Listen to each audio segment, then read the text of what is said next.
Muy buenas tardes, ¿cómo están todos? Muy lindo encontrarnos otra vez aquí por este medio, compartiendo este día, nuevamente la palabra de Dios. Eh,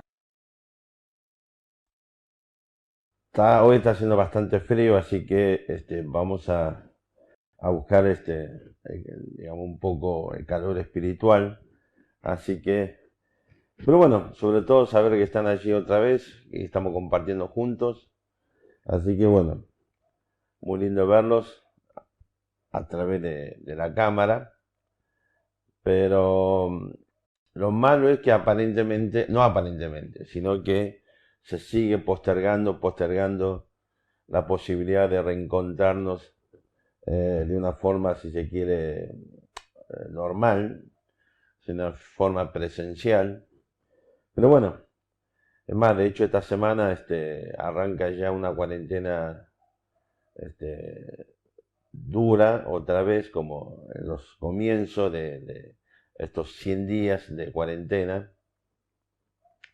Así que tenemos 3 semanas prácticamente por delante. Así que bueno, sigamos orando por esta situación y sobre todo para que podamos, o la ciencia pueda encontrar muy pronto la vacuna contra este virus. Así que de alguna forma nos libera un poco de esta situación. Así que bueno, sigue siendo motivo de oración ese detalle. Hoy quiero compartir con ustedes un tema interesante, por lo menos a las personas a las que hemos compartido flyer sobre el tema del mensaje de hoy. Todos han coincidido en este punto, es que, por supuesto, digamos, no es una opción posible, entre hombre y Dios vamos a servir a Dios siempre. Eh, Alguien me puso Diosito lo primero. Así que pero será interesante ver qué dice la palabra de Dios sobre este concepto de lo que significa servir a Dios. Y de paso entender el corazón del Evangelio, el corazón de la propuesta que Dios nos hace a través de Jesucristo para nuestra salvación y para nuestra vida cristiana. Y ver qué significa precisamente este concepto a la luz de la palabra de Dios de servir y agradar primero a los hombres o a Dios. ¿Ok? Así que vamos a abrir nuestras Biblias en el libro de Gálatas. ¿Mm?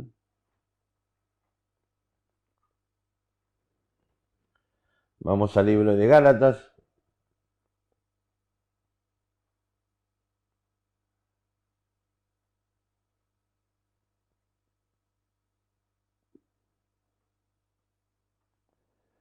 capítulo 1. Vamos a leer el libro de Gálatas, capítulo 1. Vamos a empezar el versículo 1.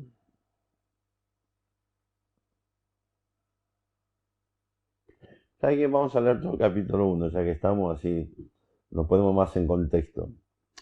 Dice el libro de Gálatas, capítulo 1, versículo 1, dice así la palabra de Dios. Pablo, apóstol no de hombres ni por hombre, sino por Jesucristo y por Dios el Padre que lo resucitó de los muertos, y todos los hermanos que están conmigo a la iglesia de Galacia.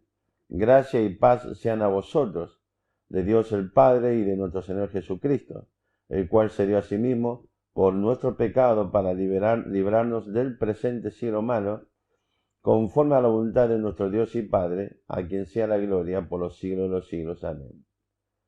Estoy maravillado de que tan pronto os hayáis alejado de que os llamó por la gracia de Cristo para seguir un evangelio diferente.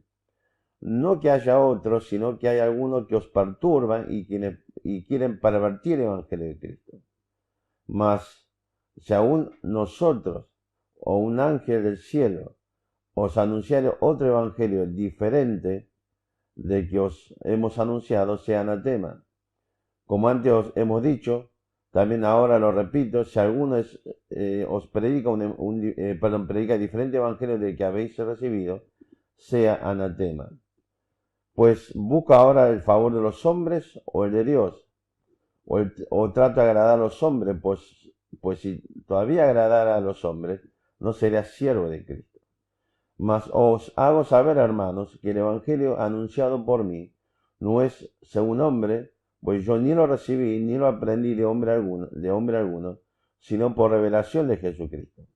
Porque ya habéis oído acerca de mi conducta en otro tiempo en el judaísmo, que perseguía sobremanera a la iglesia de Dios, y la asolaba. Y en el judaísmo aventajaba mucho a mis contemporáneos en mi nación, siendo mucho más celosos de las tradiciones de mis padres.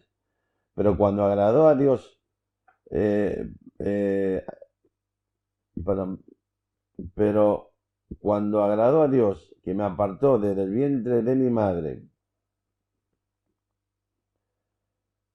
y me llamó por su, perdón,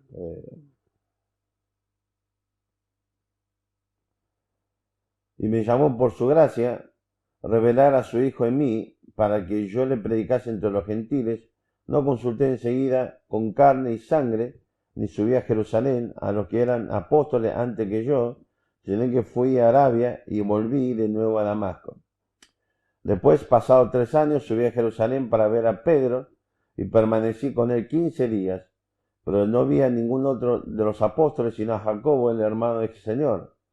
En esto que os escribo, he aquí, delante de Dios que no miento. Después fui a las regiones de Siria y de Cilicia, y no era conocido de vista a las iglesias de Judea, que eran en Cristo. Solamente oían decir, aquel que en otro tiempo nos perseguía, ahora predica la fe que en otro tiempo asolaba, y glorificaban a Dios en mí. Vamos a orar. Señor, te pedimos que tú nos bendigas en este tiempo, que nos estés enseñando, dando iluminación, que realmente tu Santo Espíritu obre en nuestros corazones para que podamos escuchar tu voz en esta tarde. Y por sobre todas las cosas, Señor, enséñanos, danos sabiduría para saber aplicar tu palabra a nuestra vida. Señor, te alabamos por todo en nombre de Jesús. Amén. Ok, tenemos aquí esta carta del apóstol Pablo a las iglesias que estaban en lo que es la región de Asia Menor o Galacia, ok, según sea la terminología romana o griega. Pero el punto central es que es una carta que tiene unas connotaciones interesantes, sobre todo para orientar a aquellos que se están desviando de la verdadera fe y del Evangelio de Jesucristo. De hecho, cuando el apóstol Pablo comienza con lo que habitualmente hace en sus cartas, con las salutaciones, ya comienza haciendo algunas afirmaciones en cuanto a que él es apóstol. Dice el versículo 1, no de hombre ni por hombre, sino por Jesucristo y por Dios el Padre que lo resucitó a los muertos. Bueno, tiene que ver con todo el contexto que estaba desarrollándose con estas iglesias.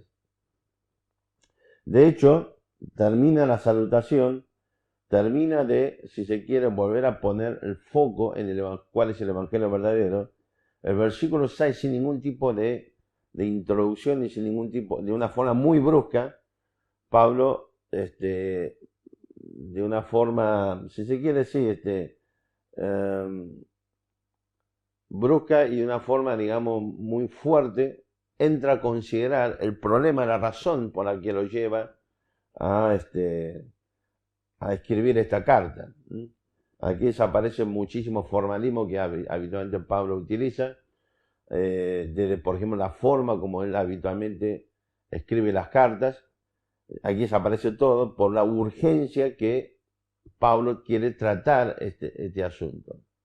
¿Cuál era el problema? Vamos a entender el contexto histórico, ¿sí?, y religioso de esa época. En ese tiempo existió lo que se llaman los judaizantes. Había dos grandes, digamos, si se quiere, enseñanza herética que estaba queriendo introducirse dentro de la iglesia. Por un lado, que era el gnosticismo, y por otro lado, gente que, entre comillas, han surgido dentro del mismo cristianismo, comenzaron a enseñar digamos, una falsa y totalmente depravada enseñanza bíblica respecto a cuestiones que tienen que ver con la salvación y con la vida cristiana. Estos eran los judaizantes. Esta gente habían tomado la costumbre de seguir los pasos del apóstol Pablo e iba detrás de él cada vez que él llegaba a un lugar, comenzaba a predicar el evangelio, comenzaba una nueva obra, una iglesia, por la gracia de Dios. Después llegaban estos judaizantes, ¿sí?, trayendo o presentando como credencial, entre comillas, que venía encomendado por parte de los apóstoles y los líderes de la iglesia de Jerusalén. Y lo que buscaba era precisamente destruir la obra de Dios, introduciendo falsas enseñanzas. Esta gente básicamente planteaba que para la salvación uno tenía que creer en Cristo, además tenía que guardar la ley de Moisés, tenía que circuncidarse, tenía que, digamos, guardar cierto tipo de festividades y de días y cosas por el estilo, como por ejemplo el tema del día sábado, o Shabbat, el día de reposo, y cosas por el estilo. Y una de las cosas que hacen, y lo que esto es una técnica que no ha variado a través del tiempo, es por un lado introducir una mentira, y por otro lado buscaba destruir, entre comillas, el prestigio o la persona que había enseñado lo correcto. Claro, es difícil que alguien pueda aceptar una mentira si mantiene un respeto importante hacia quien primero le enseñó lo correcto. Así que no solamente ellos venían a introducir la mentira, sino que a su vez cuestionaban seriamente la integridad de la persona que había enseñado correctamente, en este caso el apóstol Pablo. Entre otras cosas, lo trataba Pablo de ser un tipo con falta de integridad, un tipo hipócrita, un tipo que busca que los demás, o sea, promocionarse a sí mismo, que él estaba básicamente buscando ni más ni menos seguidores para él, ¿ok? Él estaba buscando la forma de agradar a sí mismo, usando de pretexto el nombre de Dios. Cuestionando, por ejemplo, y esta es la razón que el apóstol Pablo está escribiendo aquí, acerca de su apostolado. O sea que el tipo era una persona carente de integridad, era deshonesto, era hipócrita, ¿ok? Era alguien que trabajaba para sus propios intereses, y además era un mentiroso, diciendo que era apóstol cuando no lo era, ¿ok? O no lo es. Así que en este contexto es que el apóstol Pablo escribe esta epístola. Cuando llegamos al versículo 6, vamos a dejar por un lado, por ahora, el versículo 4, 3 y 4. El versículo 6, Pablo, sin ningún tipo de introducción, ¿sí?, de lleno entra a considerar la situación de los hermanos de estas iglesias en la zona de Galacia, ¿ok? Y le dice, estoy maravillado, versículo 6, de que tan pronto os hayáis alejado del que os llamó por la gracia de Dios para seguir un evangelio diferente. Claro, es interesante entender por el tiempo de error que está utilizando el apóstol Pablo, la urgencia de él estaba que estos hermanos estaban en proceso, o sea que había que urgentemente cortar ese proceso de la desviación, ¿ok?, hacia la falsa doctrina, las falsas enseñanzas. De hecho, el apóstol Pablo utiliza términos muy fuertes aquí, ¿okay? Cuando dice, versículo 6, estoy maravillado de que tan pronto os hayáis alejado de que os llamó por la gracia de Jesucristo, de Cristo, para seguir un evangelio diferente. El concepto de la idea de que hayan alejado es un concepto que implica rebelión y apostasía. ¿Okay? Es como que si Pablo estuviera diciendo, estoy maravillado que tan pronto se estén revelando y se esté apostatando, ¿sí?, de la verdadera fe. ¿Sí? Así que los términos que empieza a utilizar el apóstol Pablo no son términos muy suavecitos, todo lo contrario. Y además agrega una cosa interesante, para que entendamos el concepto del Evangelio. Porque en el versículo 6 dice, la segunda parte, para seguir un Evangelio diferente, y el versículo 7 dice, no que haya otro, o sea, otro Evangelio. Y aquí Pablo utiliza dos palabras en el griego, en el original que se escribió en el Nuevo Testamento, y las dos palabras se traducen como otro, ¿ok? Uno es heteros, ¿ok? Es otro diferente en clase y especie, y el otro, la otra palabra se traduce como otro, es alos, que significa otro de igual clase y de igual género y especie, por ejemplo, ¿ok? Y esa es la palabra que utiliza en el Evangelio de Juan, cuando Cristo promete la venida del Espíritu Santo, dice que va a enviar que va a enviar otro consolador, o sea que Cristo está diciendo otro igual a mí, de la misma clase, de la misma especie, por supuesto aseverando no solamente que el Espíritu Santo es una persona, también la deidad del Espíritu Santo. Así que Pablo aquí dice, estoy maravillado, en un sentido, digamos, por supuesto, totalmente negativo, ¿sí?, hacia los hermanos en Galacia, que comienza este proceso de alejamiento, de rebelión, de apostasía contra Dios, siguiendo un evangelio que no es, y ya Pablo está fijando la posición, que lo que le estaban enseñando los judaizantes no es el evangelio de Jesucristo, es otra cosa, ¿ok? Pero no es el evangelio de Cristo. ¿Por qué? Porque no hay otro evangelio, sino solamente un evangelio, que Cristo Jesús vino en persona a enseñar y comunicarnos. O sea que no hay otro evangelio igual al evangelio de Cristo. Es decir que cualquier evangelio que usted siga, que no es el evangelio enseñado, predicado por el Hijo de Dios, por Jesucristo, es cualquier otra cosa, pero no es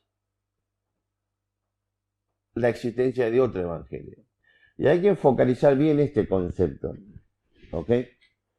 No es que Dios nos ha entregado diferentes caminos para que el hombre pueda seguir y pueda transitar este mundo y pueda llegar a la presencia de Dios. No es que Dios nos entregó diferentes medios para la salvación, ¿ok? En el mundo entero existen muchas religiones y muchas sectas, aún muchas veces dentro de grupos que se denominan biblicistas, terminan desarrollando un evangelio que no es el evangelio de Jesucristo, terminando enseñando muchísimas cosas, agregándole muchas cosas que no está en el evangelio de Cristo.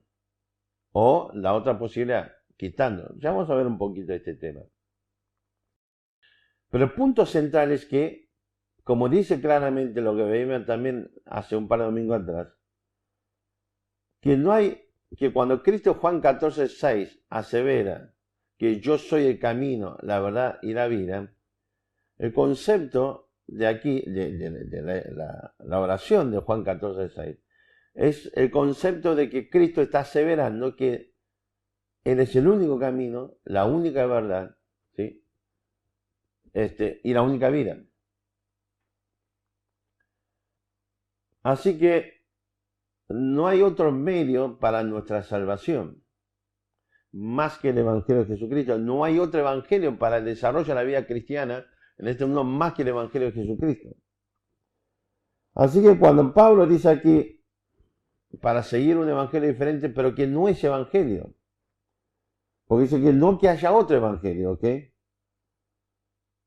sino que hay algunos que os perturban y quieren pervertir el evangelio de Cristo. Es decir, que lo que Pablo está diciendo es que usted está haciendo algo diferente, algo que dice que es evangelio, pero sepa que no es evangelio. Y cualquier cosa, pero no es evangelio. Y hasta donde yo sé, dos mapas, digamos, que pretenden conducirnos a un mismo tesoro y que presenta caminos diferentes, ¿ok? Y destino diferente, por lo tanto, no hace que la variedad no hace, digamos, la existencia de una verdad. Así que el hecho de que ellos estén enseñando algo diferente no lo hace que sea el verdadero evangelio. Sino que el apóstol Pablo dice claramente que el objetivo de los que están haciendo esto, estos judaizantes, es ni más ni menos que cosa. Versículo 7 dice que lo que lo está perturbando quiere pervertir el evangelio de Cristo. Ahora vamos a entender qué significa este concepto de pervertir el evangelio de Cristo. Esta palabra es interesante porque ocurre dos veces en el Nuevo Testamento. Uno es aquí. La otra vez que aparece esta palabra, y podemos ver con claridad en el otro versículo, cuál es el significado que Pablo le está dando a lo que está enseñando algo diferente. Busquen Hechos capítulo 2.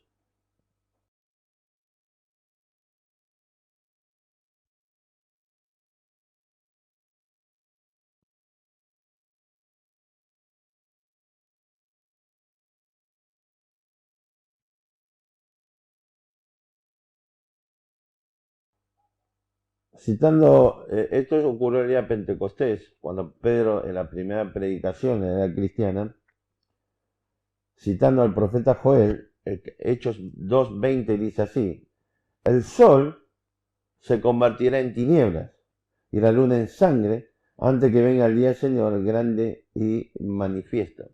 ¿Ok?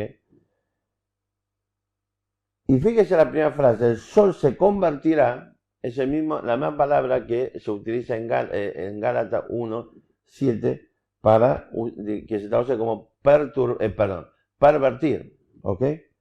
Fíjese este concepto aquí: el sol se convertirá en tiniebla.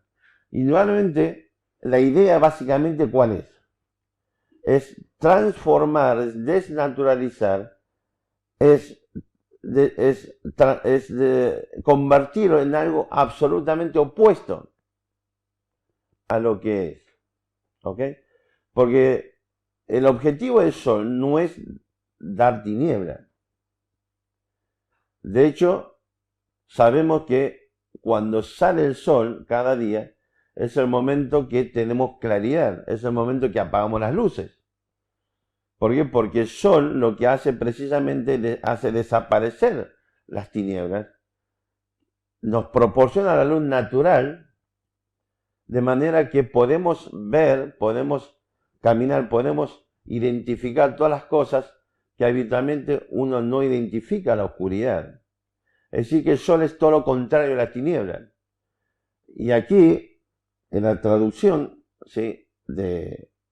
O no la traducción, digamos, la escritura del libro de los Hechos, capítulo 2, versículo 20, fíjese que el verbo o la palabra convertirá es lo que Pablo utiliza en Gálatas 1:7 para hablar de aquello que perturban.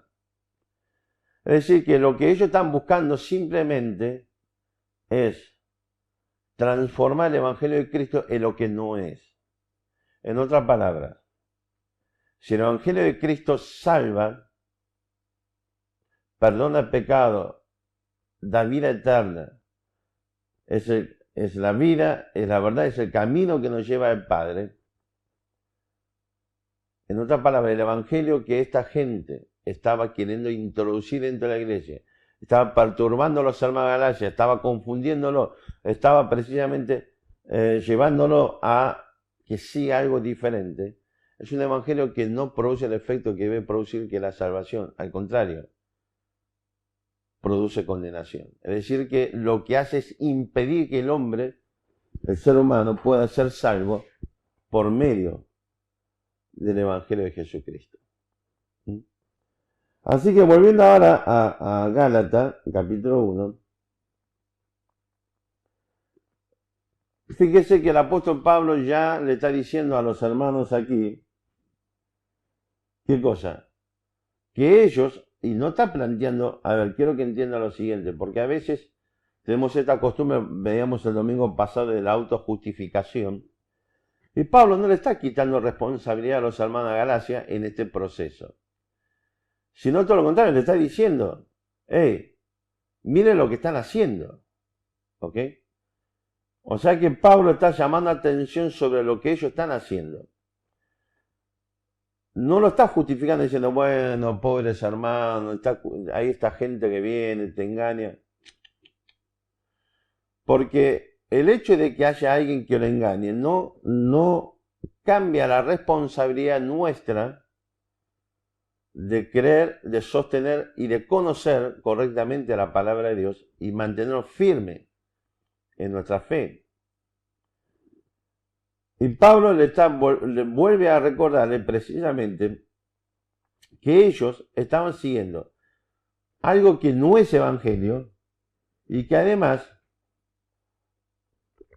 lo único que va a traer, por un lado, es la imposibilidad de que alguien puede llegar a la salvación y evidentemente, si has conocido como el caso de ellos, los hermanos de Galacia conocieron el Evangelio verdadero y han conocido la salvación que Cristo ofrece, lo que va a traer ni más ni menos es tiniebla y oscuridad espiritual. No le va a permitir bajo ningún punto de vista poder vivir para agradar a Dios. Y llegando al versículo 8, el apóstol Pablo aún es mucho más fuerte, es muy interesante los tiempos de orar que usa en el versículo 8 y en el versículo 9. ¿Okay? En el versículo 8 usa un tiempo subjuntivo planteando una situación irreal, hipotético y irreal. En el versículo 9 utiliza el tiempo indicativo, ¿okay? Para indicar lo que está ocurriendo y lo que va a ocurrir, lo que debería ocurrir a lo que está pervirtiendo el Evangelio de Cristo. El versículo 8 dice, más si aún nosotros, en el hipotético caso y real caso de que nosotros, o sea, yo, el apóstol Pablo y cualquiera de mis colaboradores, o un ángel del cielo, es interesante que Pablo apele a un ángel del cielo, porque, ¿se acuerdan? Vimos hace un par de domingos atrás también en el libro de Hebreos capítulo 1, y digo esto si alguno no se acuerda o quiere volver a escuchar, puede escribirnos y solicitar el audio de esas predicaciones. Le decía que se acuerda, veíamos en Hebreo capítulo 1, que realmente que Dios, ¿sí?, ya no se va a revelar más para con el hombre, porque la última revelación que Dios ha hecho fue a través de Jesucristo.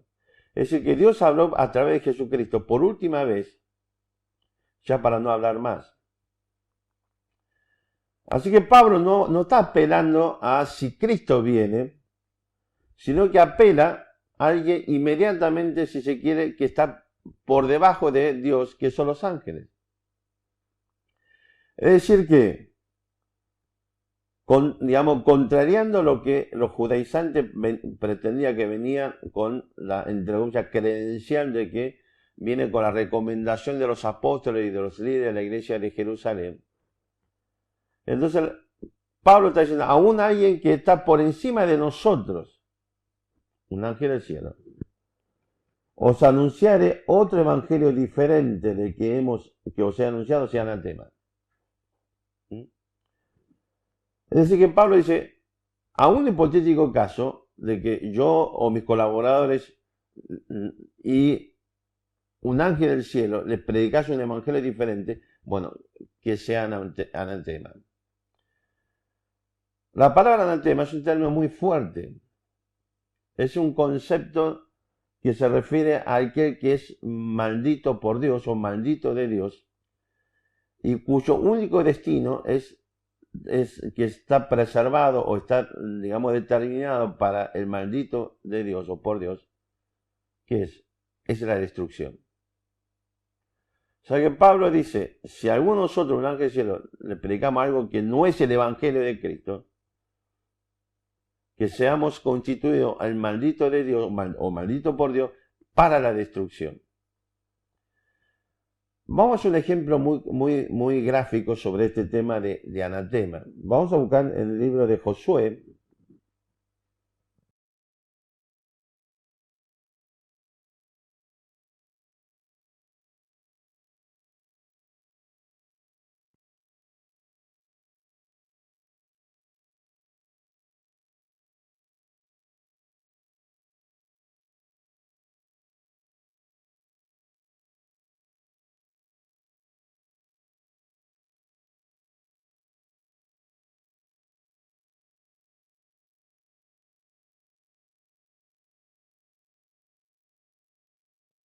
Fíjese el versículo 7, el capítulo 7, perdón, y el versículo 16, 7 y 16.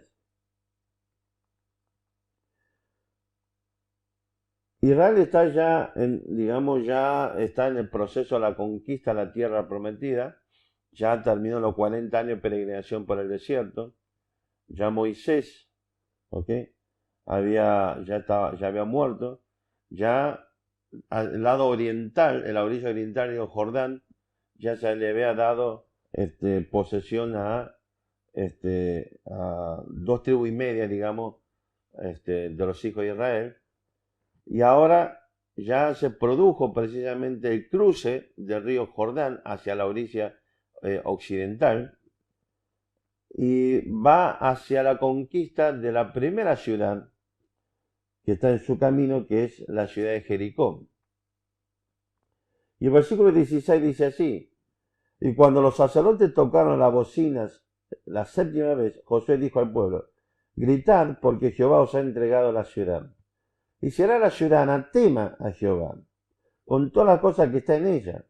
Solamente Rahab la ramera vivirá con todo lo que estén en casa con ella, por cuanto escondió a los mensajeros que enviamos. Pero vosotros guardaos del anatema, ni toquéis, ni toméis alguna cosa del anatema, no sea que hagáis anatema el campamento de Israel y lo turbéis. Sabemos que después de este episodio hay un personaje, ¿ok? Que es ¿cómo se llama? Acán, que le agarró la codicia y tomó lo que no tenía que tomar, porque la orden fue que no se debía tomar absolutamente nada, porque toda la ciudad fue declarada anatema, o sea, digamos, o maldito por Dios. Pero Acán, sin embargo, Acán hace lo que no tiene que hacer.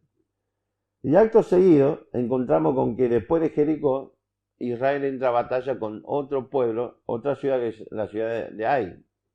¿Y qué pasó? Y nuevamente perdieron la batalla y empezó todo un proceso interno entre el pueblo de Israel para saber qué fue exactamente lo que pasó. Y fíjese qué interesante el versículo 12, del capítulo 7, perdón, de Josué. Versículo 12 dice así: por esto los hijos de Israel no podrán hacer frente a sus enemigos, sino que delante de sus enemigos volverán la espalda, por cuanto han venido a ser anatema. Ni estaré más con vosotros si no destruyereis el anatema de en medio de vosotros. ¿Ok? Fíjese el concepto de lo que es el anatema. Y tenemos un ejemplo gráfico aquí y entendamos lo que Pablo está diciendo. Si cualquiera de nosotros, un ángel del cielo, dice, llegásemos a predicar un evangelio diferente, seamos anatema, maldito por Dios y reservado únicamente para la destrucción. ¿Ok? Y como decía recién, el versículo, bueno, volvamos a Gálatas, perdón.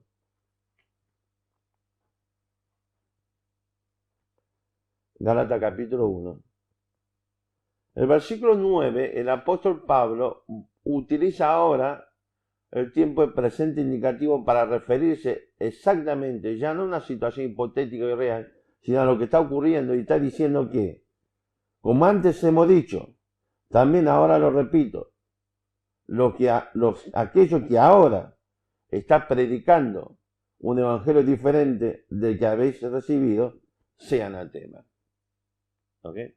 Así que Pablo está diciendo a todos aquellos que lo están perturbando, están pervirtiendo el evangelio de Cristo, aquellos que vienen con falsas credenciales y enseñando una mentira, pretendiendo ser el evangelio de Cristo, el apóstol Pablo dice, sean anatema.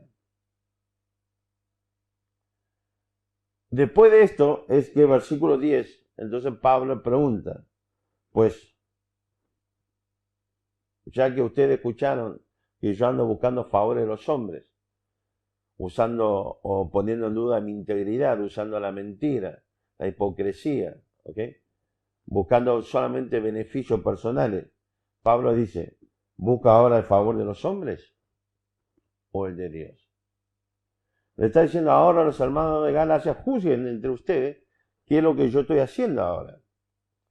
Realmente si yo estoy buscando a favor de los hombres como ellos dicen, que si yo lo único que estoy buscando es llevar agua a mi propio molino, que está utilizando precisamente o pervirtiendo este concepto de medio con el fin, la pregunta Pablo dice, bueno, ¿sería capaz de utilizar estos términos tan fuertes y tan contundentes, condenar a aquellas personas y llamarle fuertemente a la atención a ustedes? Si mi objetivo es lograr que ustedes me aplaudan, voy a hablarle a ustedes de esta forma. Los pastores sabemos qué significa este concepto, ¿ok? Es común que haya hermanos en las iglesias que se ofendan porque usamos términos fuertes, pero correctos, para exhortar y llamar la atención sobre cosas incorrectas e indebidas que se está desarrollando. Y hay hermanos que se ofenden, por supuesto, precisamente. Y es muy común, mire, y a mí en lo personal me lo han dicho muchas veces. No podés ser más suave. No podés, digamos, utilizar algo sin generar ese tipo de ofensa o cosas por el estilo. Por supuesto, lo que ellos llaman ofensa no es un término no es que uno ha utilizado términos indebidos ni ofensivos. Lo que ellos llaman ofensa muchas veces es porque uno le ha dicho claramente, sin ningún tipo de alteración de nada, lo que está ocurriendo. Así que entiendo perfectamente cuando Pablo dice, a ver, si yo buscase el favor de los hombres, ¿les hablaría en estos términos? Porque indudablemente en los términos que Pablo está hablando no es para granjear o transformarlo en aplausos o en adhesiones. Pero Pablo está diciendo, no me interesa realmente sus aplausos. Mi objetivo es agradar a Dios. Por eso predico el evangelio correcto. Y después Pablo, a partir del versículo 11, comienza a desarrollar un conjunto de experiencias, y uno de ellos le dice claramente que el evangelio que él le predicó no viene de hombres, porque los judaizantes dicen, yo venimos con la credencial de los apóstoles de allí en Jerusalén, los líderes de la iglesia en Jerusalén, ¿sí? Y este es el mensaje que traemos aparte de ellos. Y Pablo dice, no. El mensaje que yo les traigo, el evangelio, no viene de hombres, sino que fue comunicado, revelado directamente por el Señor Jesucristo. Después va a contar la experiencia que tuvo de haber ido precisamente a Jerusalén, estuvo con Pedro, estuvo con Jacobo, con otros hermanos de allá, por supuesto. Y Pablo está diciendo, ¿y quieren saber algo? Ellos nunca enseñaron un evangelio diferente al que yo les estoy enseñando. Nunca hubo cortocircuito, nunca hubo conflicto, nunca hubo ningún tipo de diferencias en el evangelio que yo recibí del Señor Jesucristo, al igual que el evangelio que ellos recibieron del Señor Jesucristo. Así que el apóstol Pablo le está planteando claramente a otros hermanos en Galacia la verdad de la milanesa, la realidad es que el evangelio que él estaba transmitiendo es el evangelio de Jesucristo. Es el mismo que predica y enseña los otros apóstoles, los otros hermanos en otros lugares, por ejemplo en Jerusalén. Y estos judaizantes lo que vienen pervirtiendo el evangelio de Cristo sean anatema. Y ustedes, porque el término que utiliza Pablo en el versículo 6 es un concepto, digamos, un tanto, o sea, tiene una connotación militar, y Pablo dice, ustedes son unos desertores. Ustedes se están rebelando contra Dios y son unos desertores por dejar atrás la verdadera palabra de Dios. Vivimos un tiempo, desgraciadamente, compartimos, no me acuerdo si el domingo pasado o si el domingo atrás, en este tiempo de la posmodernidad y viviendo en este tiempo de fake, la era de los fake, del fake, un tiempo donde lo único que importa es decir algo, pero la verdad no existe y desapareció, a nadie le importa la verdad. Y esto vemos precisamente cada día más en las redes sociales.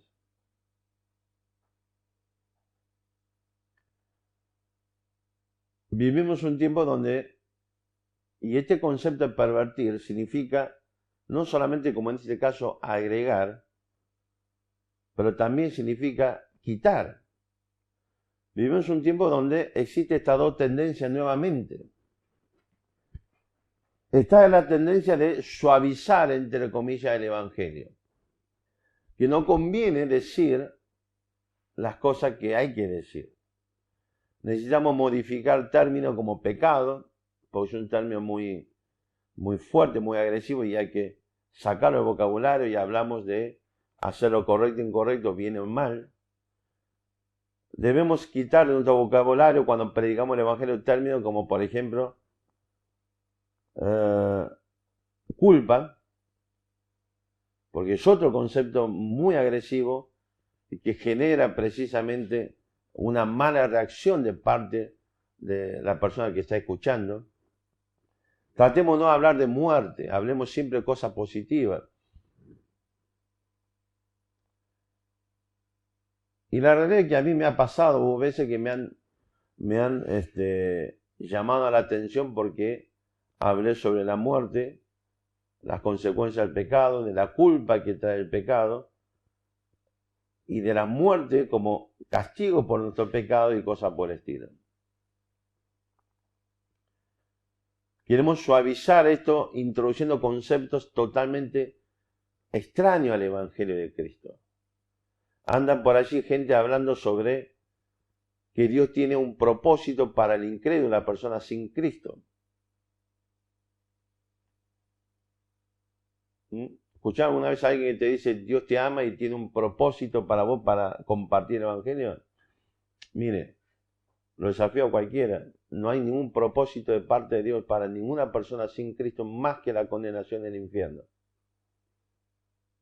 Todos aquellos que mueren sus pecados sin resolver su problema con Dios, no hay más destino más que la condenación eterna del infierno.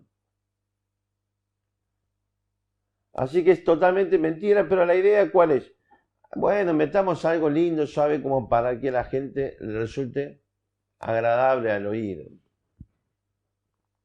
Esto me recuerda a algunos clientes que tengo en mi profesión, digamos, que busca solamente qué cosa, la falsa esperanza, algo quiere que le diga cosas que sean lindas. Yo recuerdo un caso que vi un hombre y necesitaba tramitar su residencia en Argentina. Entonces le expliqué todos los requisitos que necesitaba, la documentación que tenía que presentar y cómo tenemos que proceder conforme a la ley migratoria. Y este hombre en un momento se levanta y me dice, mira, yo consulté con un abogado, me dijo, no necesito nada. Necesito solamente mi pasaporte. Ok, le digo, no sé qué decirte, yo te digo lo que está marcado determinado por la ley y por los reglamentos establecidos por la Dirección Nacional de Migraciones para la obtención de la residencia legalmente. Así que no me trató mentiroso, pero un poco mal, como que un poco más tiró la idea, como que yo quería presentar un cuadro bastante grave de la situación, como supuestamente para obtener mayor rédito económico. Bien, se fue. Al cabo de unos 3 meses, este hombre regresó. Vino y me dijo, dice, doctor, disculpas, porque no confío en su palabra, y que esto, que aquello, piripipi, bueno. Ok, le dije, ¿qué fue lo que pasó? Me dice que habló con un supuesto abogado que le dijo que con el pasaporte alcanzaba, le entregó el pasaporte y le dijo que debía pagarle anticipadamente los gastos de los honorarios. ¿Cuánto fueron? $5.000. Ajá, le digo. Y le digo, bueno, se sabe que es mentira. Me dice, sí, bueno, anda a buscarlo, ¿sí? Que te vuelva la plata, que te vuelva el pasaporte, si no lo vas a denunciar. Me dice, no sé dónde ubicarlo. ¿Por qué? Le digo, ¿no tiene teléfono? No. Digo, ¿y no sabe dónde está su estudio? No. ¿Y cómo se veía? Él me citaba siempre en una confitería. Ajá, y vos a la confitería le entregaste tu pasaporte a los $5.000. Me dice, sí, bien. Me dice, bueno, pero quédese tranquilo, que yo ahora sé que usted no me está mintiendo y cosas por el estilo y quiere tramitarlo. Yo le digo, sí, no hay problema, pero quiero decirte algo. Mis honorarios cambiaron. Me dice, sí, ningún problema, yo le pago. ¿Cuántos son? $10.000. Y me seguía mirándome. Le digo, a ver si nos entendemos. Vos estuviste dispuesto a confiar en alguien que siempre te citó una confitería, que no sabe ni siquiera si es abogado o no, que si conoce o no conoce la ley o cómo tramitar tu residencia. Y le entregaste $5.000 y el pasaporte. ¿Cómo no vas a dar a mí $10.000 sabiendo dónde estoy y sabiendo efectivamente que soy abogado y cualquier problema que surja vas a poder denunciarme ante la justicia y ante el colegio de abogados? Bueno, lo cierto es que el hombre se levantó y se fue. ¿Cuál fue el problema acá? El problema básicamente es que él quiso escuchar lo que quería escuchar. Él quiso escuchar aquello que le era agradable al oído. Suelo tener estos conflictos con clientes que están detenidos y ellos quieren que yo les diga y les prometa que en tanto tiempo va a salir, digamos, va a recuperar su libertad. Y es común que se enojen o que incluso cambien de abogado y buscan a alguien que le haga promesas falsas, vacías, huecas, porque es lo que quiero escuchar. Y nosotros creemos que nuestra responsabilidad es ser más generoso, más misericordioso que Dios y debemos llevarle al hombre un mensaje esperanzador. Un mensaje que ellos le caiga bien a sus oídos y a su conciencia y a su mente. Y así se está predicando, desgraciadamente, en muchos lugares, pervirtiendo el Evangelio de Cristo.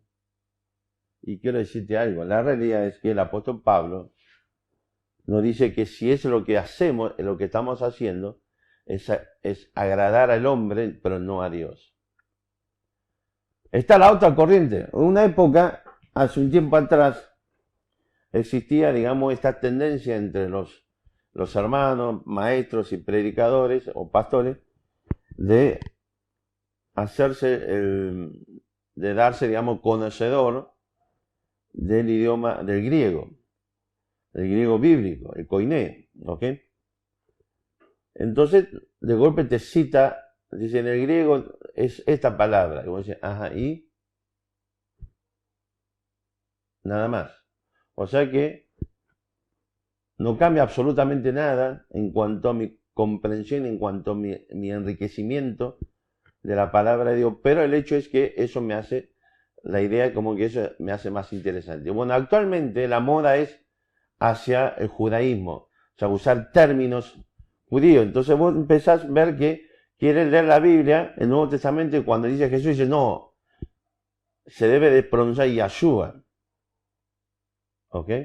Y Elohim, Adonai, y te escribe y te empieza con el Shalom, y llega los viernes o los sábados con el Shabbat Shalom, y así. Y de golpe te escribe alguna palabra en hebreo, y vos te das cuenta que lo que hizo fue simplemente usar el Google, el traductor de Google, ni más ni menos. Es como que la utilización de términos, de palabras, ¿sí?, del hebreo, nos hace, entre comillas, alguien interesante. Y detrás de eso, ¿qué viene? Todo el tema del agregado al Evangelio, que es guardar la ley de Moisés. El punto central es que el apóstol Pablo está diciendo, sea que le agregues o que le saques, cualquier cosa que haga y que no presentes correctamente y claramente el Evangelio de Cristo tal cual como nos ha sido entregado por el Señor Jesucristo, eso es pervertir el Evangelio de Cristo. Y lamentablemente, probablemente, no consiga el objetivo que es la salvación del hombre. Así que esta es la situación que se está planteando aquí. Y es interesante algunos detalles para entender qué es lo que Pablo entendía, el concepto de lo que es servir a Dios, el concepto de agradar a Dios. Cuando dice el versículo 10, pues busca ahora el favor de los hombres o el de Dios. Entonces la pregunta es, ¿cuál es el parámetro para entender si yo estoy buscando el favor de los hombres o de Dios? En este tiempo de la pandemia de COVID-19, prolifera por todas las redes sociales persona que se graba predicando o enseñando. Es lamentable, ayer casualmente, desgraciadamente tuve que decirle a una persona que es vergonzoso lo que estaba haciendo, pervirtiendo precisamente la palabra de Dios, porque subió un video se grabó a sí mismo predicando y destrozó realmente la palabra de Dios. Pero es el tiempo estamos viviendo la era de fake, lo importante es decir, no importa la verdad. Y es cada vez más la tentación de hacerse popular en las redes sociales o a través de los diferentes grupos de chat, ¿ok? O de comunicación, de autobombo y autopromocionarse. Y cuando uno le pregunta, habla con ellos sobre esta cuestión, te dice que ellos están sirviendo a Dios. Ahora, yo quiero decirte qué es lo que Pablo está diciendo. Y hay algunas cuestiones muy interesantes que plantea el apóstol Pablo, al que se quiere básicamente mover tres cosas. De qué significa buscar el favor de Dios. ¿Qué significa servir a Dios o vivir para agradar a Dios? Versículo 10 dice, pues busca ahora el favor de los hombres o el de Dios. O trato de agradar a los hombres. Pues si todavía agradara a los hombres, que dice, no sería siervo de Cristo. Es decir, que hay una íntima relación entre el concepto de buscar el favor y agradar a Dios o a Cristo con ser siervo de Dios. Y esto es algo inevitable. Porque esto es lo que no se termina de entender muchas veces cuando lo que hacían los judaizantes, lo que hace actualmente, incluso muchos pastores que impone a la gente como condición para ser salvo y permanecer en la salvación, es creer, pero tiene que hacer un montón de otras cosas más. Acá en nuestra iglesia hemos tenido muchas veces experiencias de personas que han llegado y cuando sentamos a hablar un poco sobre su salvación, es lo primero que hago cuando converso con personas nuevas que llegan a la iglesia para conocer un poco sobre si ellos conocen, entienden el Evangelio y si realmente hay salvación en ellos. Es común escuchar respuestas tales como, bueno, sí, yo una vez fui salvo, pero es probable que ya lo perdí. Digo, ¿por qué? Y porque hace rato que no voy a la iglesia, hace rato que no estoy ofrendando, hace rato que no estoy haciendo esto y aquello y lo otro. Es el mismo concepto de los judaizantes. Vos, para ser salvo, tenés que creer en Cristo, pero tenés que hacer todas estas cosas más también. Y esos no son enseñanzas que, si se quiere, que uno viene del catolicismo, viene de islamismo o de otras religiones, otras sectas, no, vienen de iglesias evangélicas. Es decir, que hay pastores y maestros en los círculos evangélicos que son como los antiguos judaizantes, que están pervirtiendo el evangelio de Cristo. y no entiende el concepto fundamental del Evangelio de Cristo, y es lo que aparece en el versículo 3 y 4, vamos a leer en Gálatas 3 y 4, capítulo 1, perdón, versículo 3 y 4 dice así: gracia y paz sean a vosotros de Dios el Padre de nuestro Señor Jesucristo, el cual se dio a sí mismo por nuestro pecado para librarnos del presente siglo malo, conforme a la voluntad de nuestro Dios y Padre. Ahora, quiero decirte algo.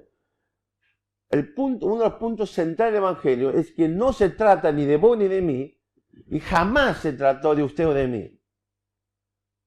No tenemos parte ni arte en el Evangelio de Cristo. El Evangelio de Cristo es la proclamación de la total gracia, amor, misericordia de Dios, que por su propia voluntad entregó su único Hijo Jesucristo, y por su propia voluntad Cristo decidió ir a la cruz de Calvario para allí derramar su sangre y entregar su vida, llevando tu pecado a los míos y recibiendo el castigo que merecen nuestras culpas. No se trata de nosotros. La salvación no tiene nada que ver con nosotros. No tiene nada que ver con lo que hacemos o dejamos de hacer. La salvación no tiene nada que ver con que si lo merecemos o no lo merecemos, porque la realidad es que nadie, ningún ser humano, merece la salvación que Dios da. La salvación es simplemente un acto supremo del amor y la gracia de Dios que te ofrece la posibilidad de recibir de Dios perdón de pecado, vida eterna y la liberación de la condenación eterna. Y tal como dice aquí, dice, para liberarnos del presente siglo malo. ¿Por qué? Porque el mundo entero está bajo la influencia maligna. El mundo entero y todo el sistema creado está desarrollado para que Dios no esté presente. Y es una sociedad de reproducción de pecados y pecados.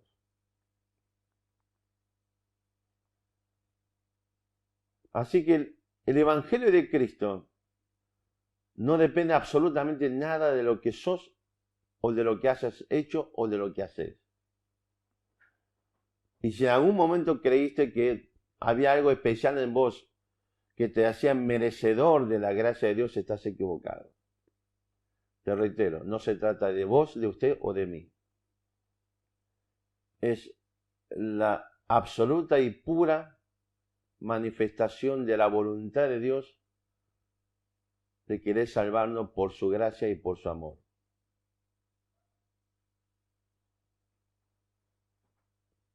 Así que,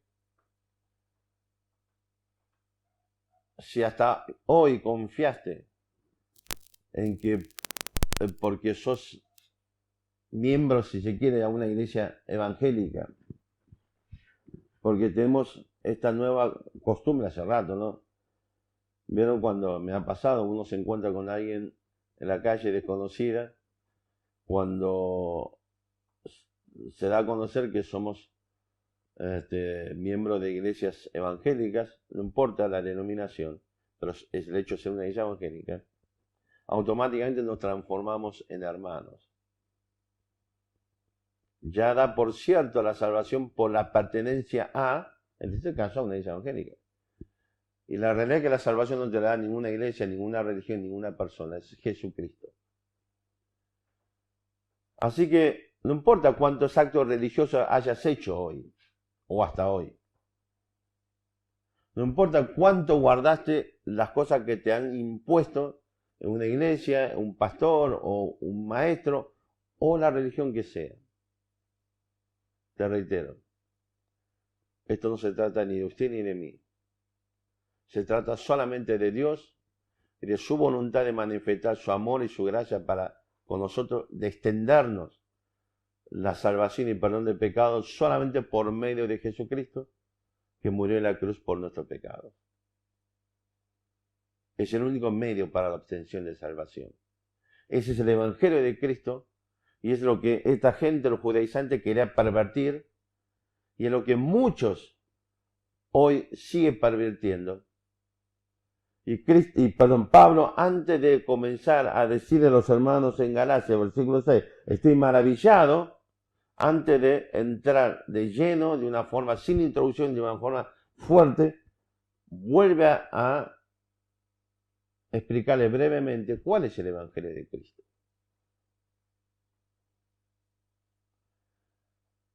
Así que no hay otro medio para salvación.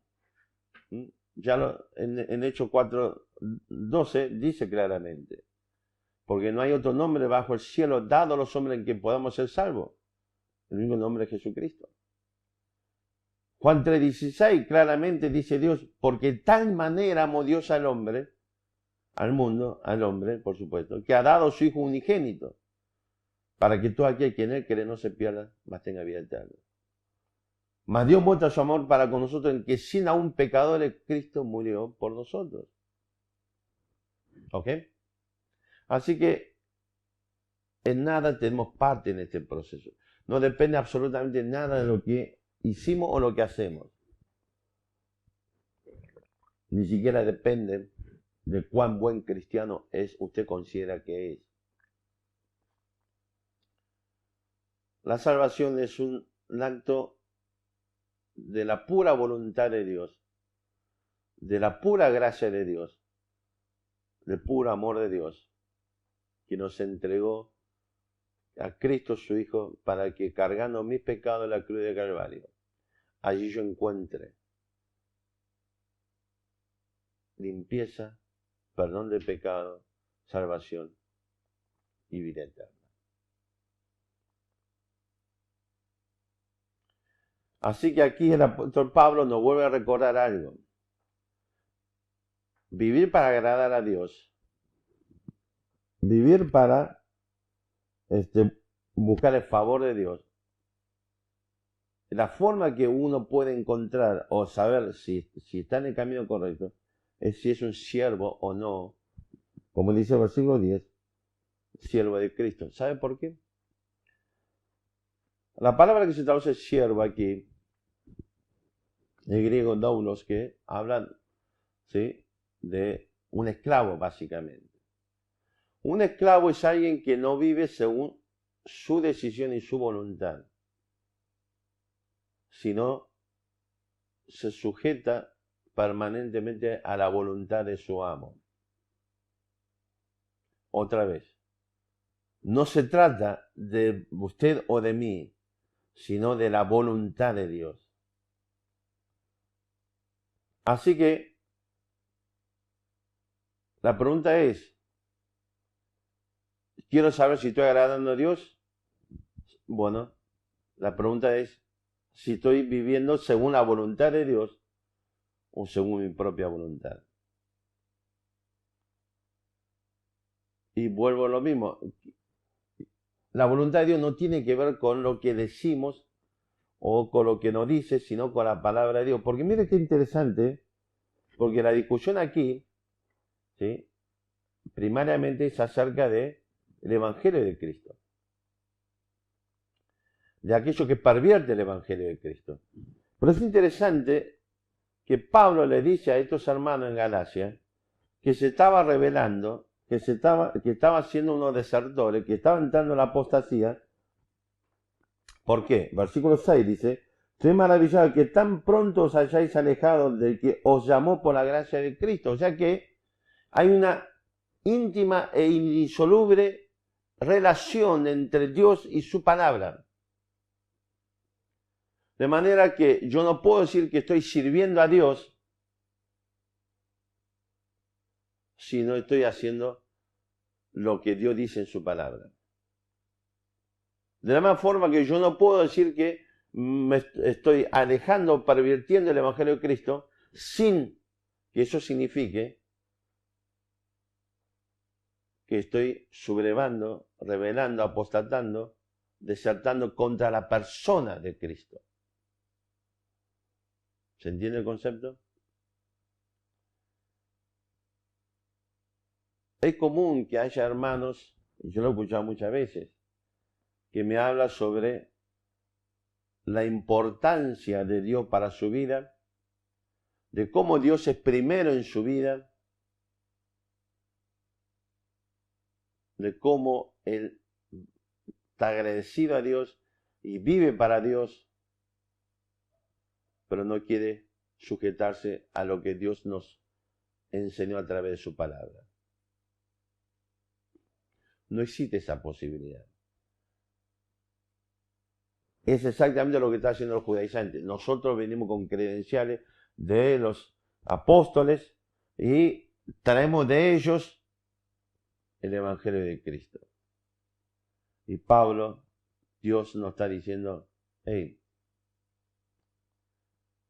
no importa la credencial que vos pretendas tener, o quién pretende que haya sido tu maestro. El punto central es que no podemos agradar a Dios si no nos sujetamos a la palabra de Dios. No podemos servir a Dios si no es que ponemos en práctica la palabra de Dios. De la manera que no podemos ser fiel a Cristo si en un evangelio diferente. De la misma manera, así como no se trata de usted y de mí el Evangelio de Cristo, porque es la pura manifestación, de la pura voluntad de Dios, de la pura gracia de Dios, del puro amor de Dios, y es la obra que Dios hizo a nuestro favor. Vivir la vida cristiana es exactamente igual. No se trata de usted o de mí, se trata de cómo es que ponemos en práctica la palabra de Dios en nuestra vida. Nosotros confundimos, o a veces adrede, a veces por error, que el cristianismo o la espiritualidad o la madurez cristiana tiene que ver con cuánto conozco intelectualmente la palabra de Dios. Es un error y es una mentira. El crecimiento, el desarrollo, la madurez de la vida espiritual tiene una relación íntima y directa con cuánto es que yo pongo en práctica en mi vida la palabra de Dios. No importa cuánto conozco, poco, mucho, más o menos. El punto es cuánto estoy aplicando, cuánto estoy viviendo, cuánto estoy sujetándome como un esclavo a la voluntad de mi amo y es lo que yo hago cada día en mi vida. Y eso tiene que ver con el desarrollo de la vida cristiana. Porque ¿qué diferencia hay entre una persona sin Cristo que exalta la intelectualidad con un cristiano, un creyente genuino que exalta la intelectualidad? Ninguna. Pero la diferencia entre un incrédulo y un creyente es que uno está capacitado de poder vivir conforme a la voluntad de Dios y el otro no. Y fíjese qué interesante, y esto es lo que Pablo nos va a decir aquí en el versículo 15. Viene hablando, del versículo 11, hablando de cómo aventajaba, digamos, siendo judío, o en el judaísmo, a muchos de su generación. ¿Ok? Evidentemente era una persona muy celosa de su fe y de la tradición de su padre. Por esa razón, es más, de hecho sabemos que el apóstol Pablo fue formado a los pies de un importante rabino, o rabí que fue maestro, que fue Gamaliel. Así que evidentemente era una persona muy involucrada desde el punto de vista intelectual, emocional y desde el punto de vista de la vivencia práctica con el judaísmo, y aventajaba en este sentido a muchos de su generación. Pero cuando llega al versículo 15 dice así: pero cuando agrada a Dios, ese Pedro, otra vez hablamos, creo que el domingo pasado, es una conjunción adversativa que marca, ¿qué cosa? La diferencia, lo opuesto, lo diferente.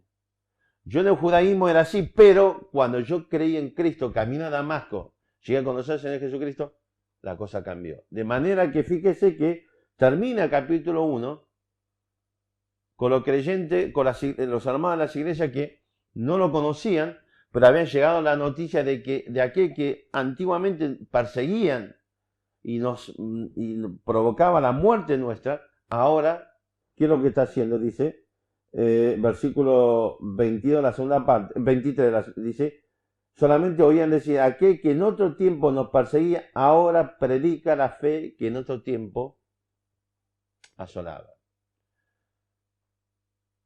Así que de la misma forma que usted y yo, que vivíamos sin Cristo, sin Dios, sin salvación, y podemos tener desarrollo intelectual, pero éramos incapaces de no solamente comunicar el Evangelio, sino vivir conforme al Evangelio de Cristo. Ahora podemos hacerlo, y eso tiene que ser la marca distintiva de un verdadero creyente. Así que Pablo aquí está diciendo claramente que no hay ningún tipo de separación entre Dios y su palabra, de manera que ser fiel a Dios significa ser fiel a su palabra, de manera que agradar a Dios significa poner en práctica su palabra, de manera que encontrar el favor de Dios significa vivir según la voluntad de Dios, tal cual como nos ha manifestado en su palabra. Y por otro lado, si usted quiere saber si está buscando a favor de los hombres de Dios, pregúntese cuál es el objetivo final de lo que está haciendo, entre comillas. Fíjese capítulo 1, versículo 5. Dice, ¿a quién, hablando de Dios y Padre, sea la gloria por los siglos de los siglos? Amén. Hermanos, el Evangelio de Cristo, nuestra salvación, nuestra vida cristiana, las verdades de la palabra de Dios, su voluntad para nosotros, tiene por fin último, la iglesia de Cristo tiene por fin último glorificar a Dios. Así que si es algo que trae solamente gloria o reconocimiento, aplauso para usted, y es lo que usted está buscando, entre comillas, entonces sepa que no está sirviendo a Dios. Y es lo que la acusación contra el apóstol Pablo, y es lo que le está diciendo, ok, el evangelio que yo predico y como yo estoy viviendo es para dar gloria a Dios. Es lo mismo que están haciendo esta gente, los judaizantes. Es lo que estamos haciendo hoy. Así que fíjese qué interesante este detalle. De la misma forma que el evangelio no se trata de nosotros, se trata de Dios y de llevar gloria a Dios a través de nuestra salvación y el perdón de nuestro pecado. El Evangelio se trata de la manifestación del amor, la gracia y la misericordia de Dios, no con lo que nosotros somos o nos merecemos o hacemos o nuestra capacidad. Porque al final es para llevarle gloria a Dios. Porque si dependiese de nosotros sería nuestra gloria. La vida cristiana, agradar a Dios. Si usted realmente dice, lo primero es agradar a Dios, ok, pregúntese si está viviendo conforme a la voluntad de Dios, si vive sujeto a la palabra de Dios, si realmente su fidelidad y la primacía de Cristo en su vida se manifiesta a través de la apuesta, el buscar permanentemente de cómo adecuar su vida, no a su voluntad, sino a la voluntad de Dios. Porque sea para salvación o sea o la vida cristiana, no se trata nunca ni de usted ni se trata de Dios, de su gracia, su misericordia, de su voluntad, y se trata de glorificar a Dios en nuestras vidas.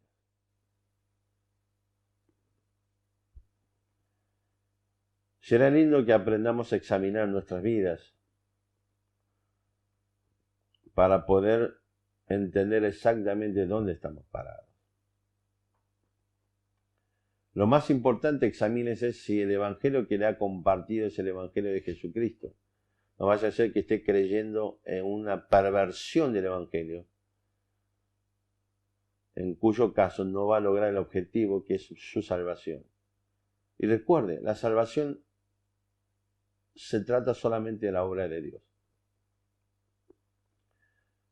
Que Dios en su voluntad decidió manifestar su gracia y su amor para con usted y conmigo, entregando a su único Hijo Jesucristo, para que Él, clavado en la cruz de Calvario, lleve todos mis pecados y pague todas las consecuencias de mis pecados. De manera que a partir de allí, Él muriendo por mis pecados, no haya más ni culpa ni condenación. Si está dispuesto a creer que ese es el único medio para obtener la salvación. Es el Evangelio de Jesucristo. Y de la misma forma, Dios en el Evangelio de Cristo ha provisto el desarrollo, el tránsito de nuestra vida por este mundo hasta que lleguemos a su presencia.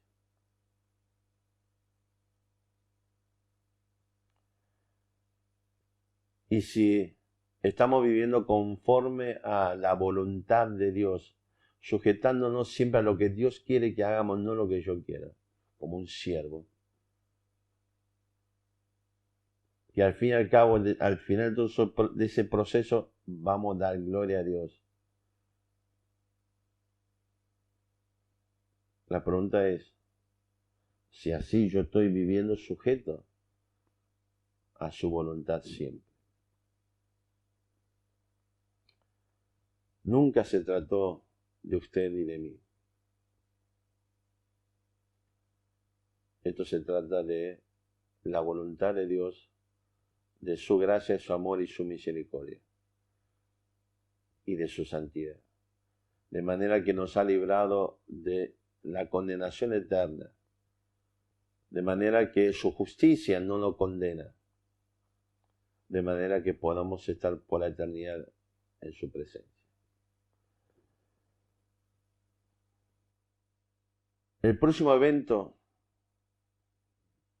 en el calendario de Dios a producirse es el rapto del arrebatamiento.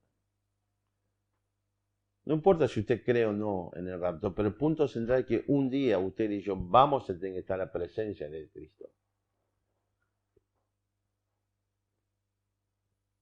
Un día vamos a estar con Él en su presencia inevitablemente. Y vamos a tener que rendir cuenta para saber exactamente. Y ahí vamos a tener que rendir cuenta. Y ahí vamos a tener que ver exactamente la verdad de su palabra y cuánto yo viví conforme a mi voluntad. Y no según la voluntad de Dios. Puede seguir viviendo bajo la mentira y autoengañándose o autojustificándose. Pero la verdad de Dios es inmutable.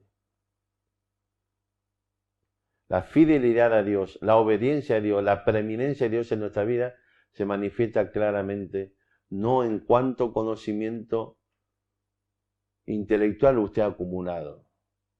Se manifiesta claramente en cuánto es que usted y yo fuimos capaces de entender que no se trata de nosotros, se trata de hacer la voluntad de Dios.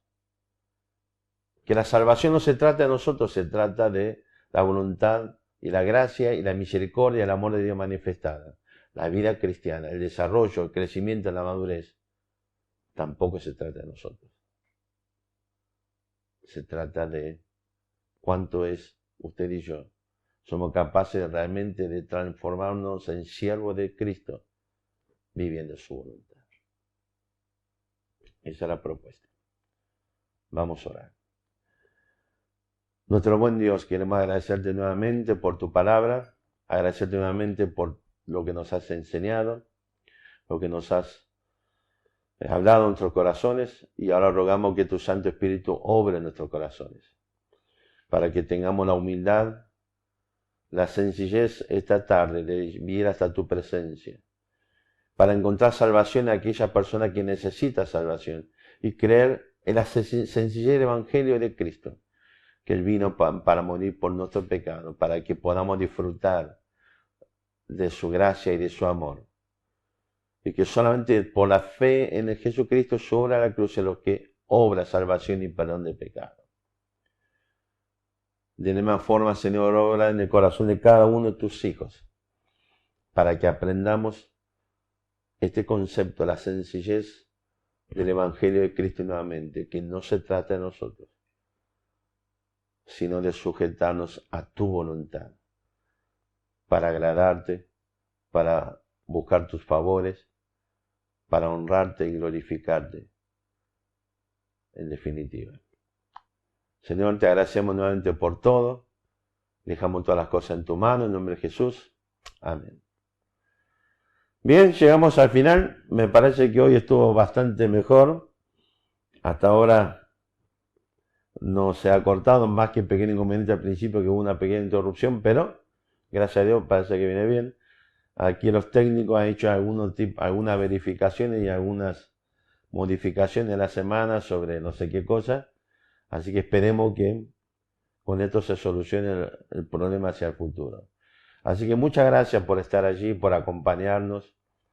Esperamos que la voluntad de Dios haya sido de bendición y que haya hecho impacto en sus corazones.